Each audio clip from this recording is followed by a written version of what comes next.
começar. Vamos agora falar de criptografia, mais precisamente quando ela falha. Não vamos falar de nada de novo. Não vamos falar sobre algoritmos e quebra de algoritmos. Vamos assumir que os algoritmos que existem são seguros.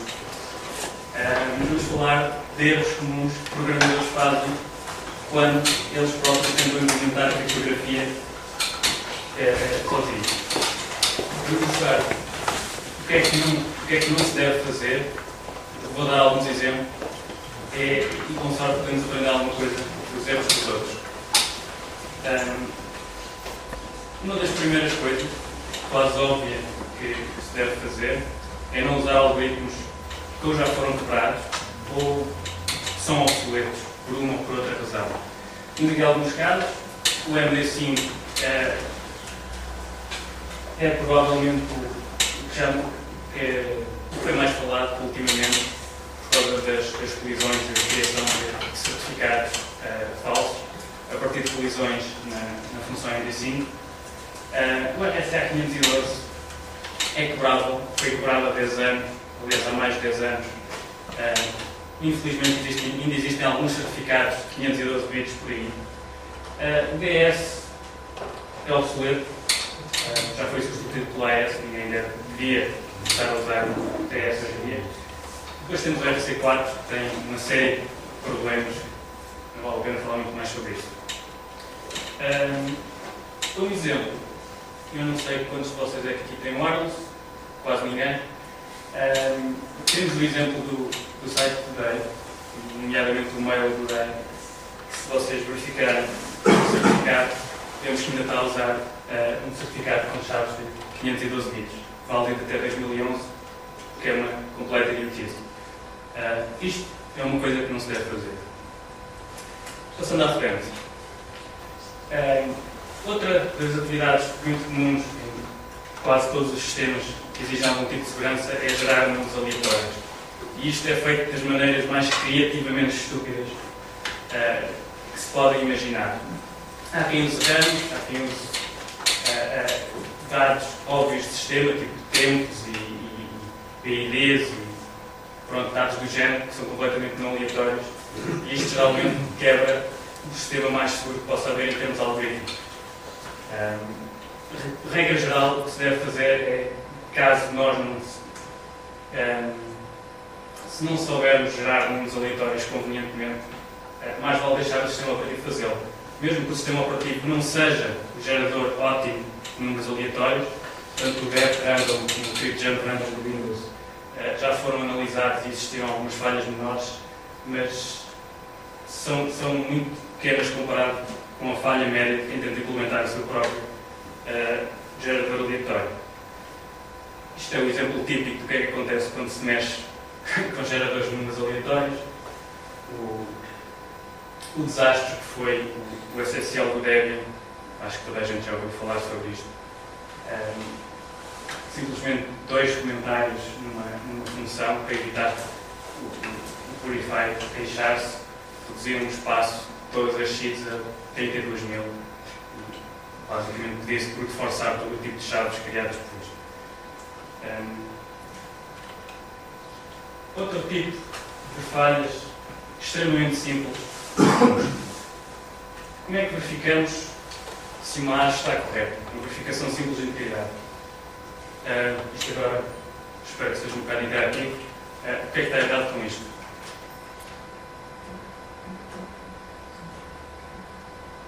Alguém?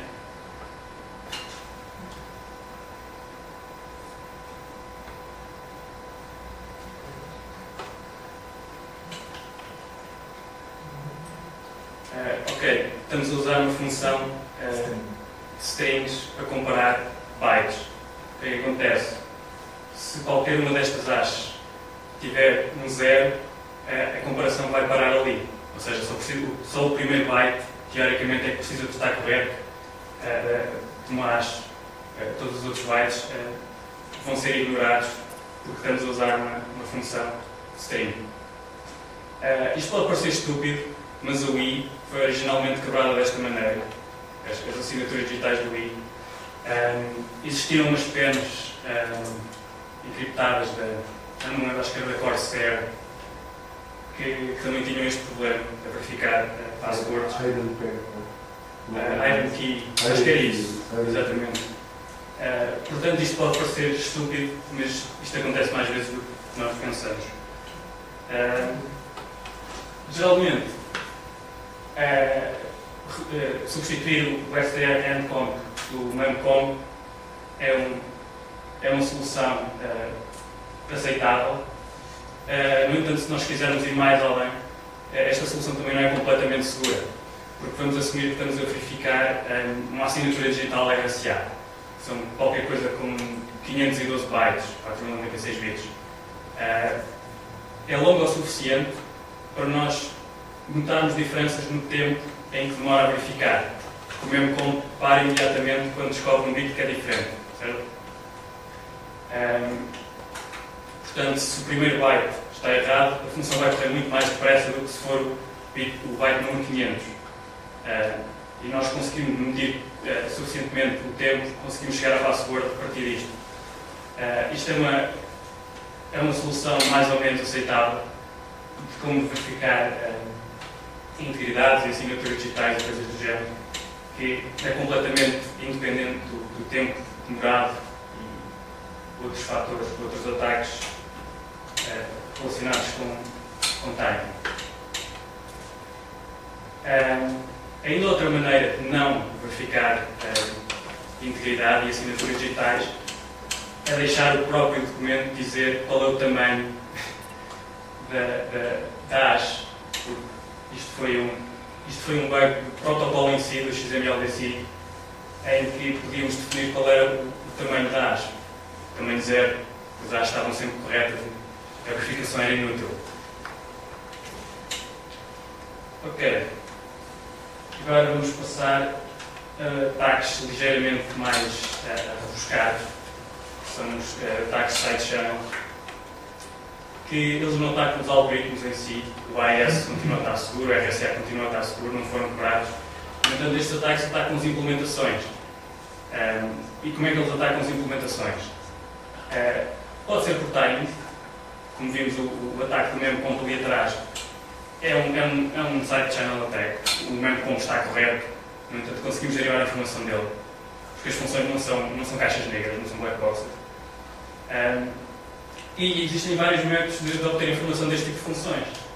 Podemos ver time, isto inclui o tempo de acesso à memória, ou a diferença de tempos dependentes do branching, porque os processadores de hoje em dia são complicados e têm pipelines, e os tempos de um loop ou de uma execução condicional dependem de dados anteriores.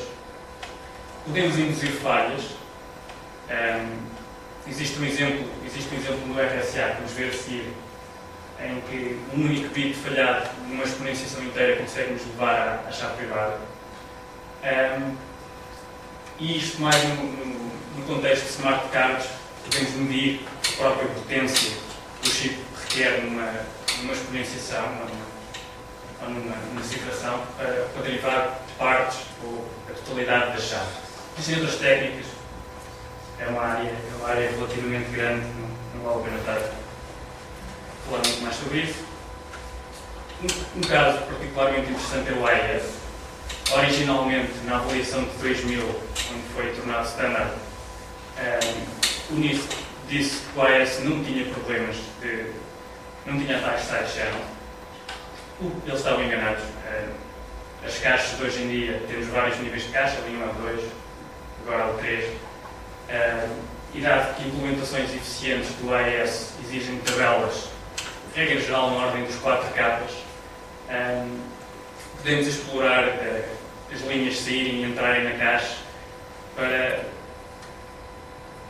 para medir o tempo dos acessos a essa tabela, dependendo da forma como a memória entra e sai da caixa, para derivar partes da própria chave. O estado da arte, no momento, consegue recuperar uma chave do DMCrypt e apenas